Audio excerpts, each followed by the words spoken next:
hôm mà hairstyle theo các bạn này hôm mà hết tuần nay chú hairstyle là còn cha cả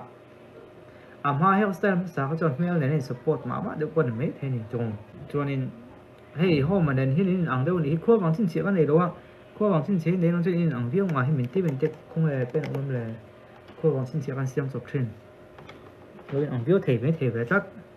các bạn thấy em chứ mà không có mà sư phụ đây khơi đây nghe khoa bằng chính trị này nó là hôm mà hiện này hôm mà nên đi ăn đón rất là tiêu trong này thì cần phải là sống hết si về rồi lại về hiện này đúng không thì khăn ông về ta sẽ cái nên ăn đủ mẹ đấy ai thì lại phát tăng chứ còn nó có khơi bằng chân chiếm nó hơn giống lúc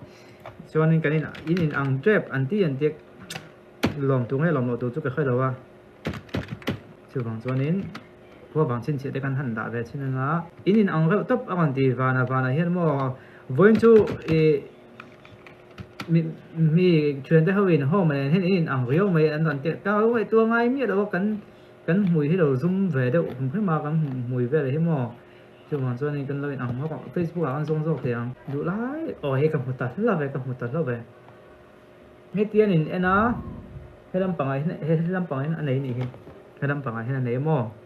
mai bye hôm mà hiện in ăn mình tia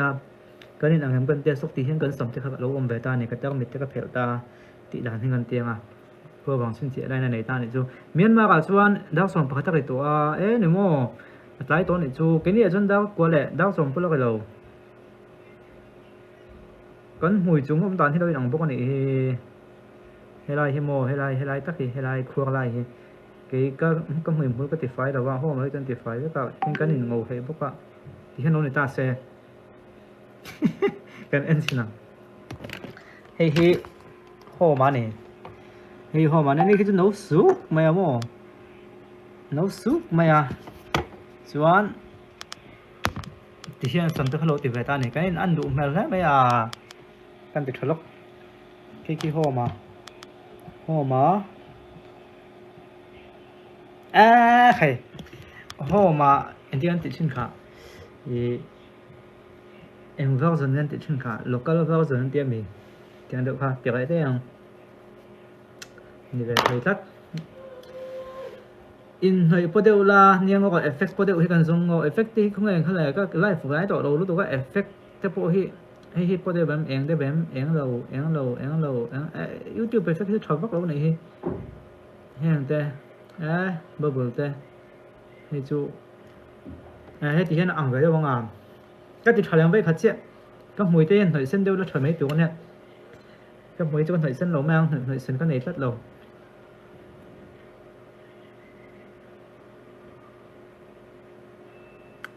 và có khô bằng xiềng ha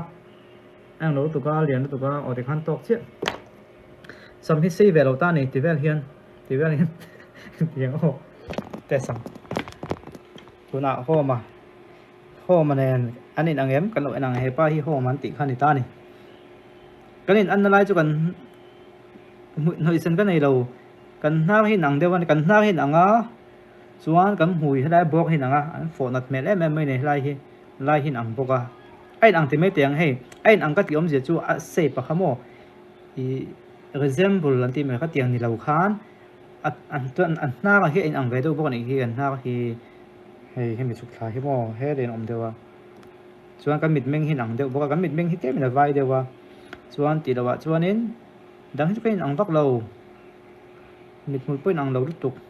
thì tọt lâu vàng cái đến ăn lâu thì cái phong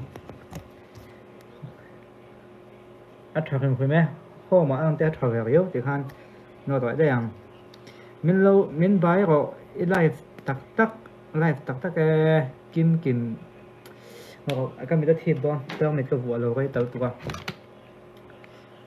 ấy thì khan thì cái ăn thì khan hôm mà trồng trang cho con số lẻ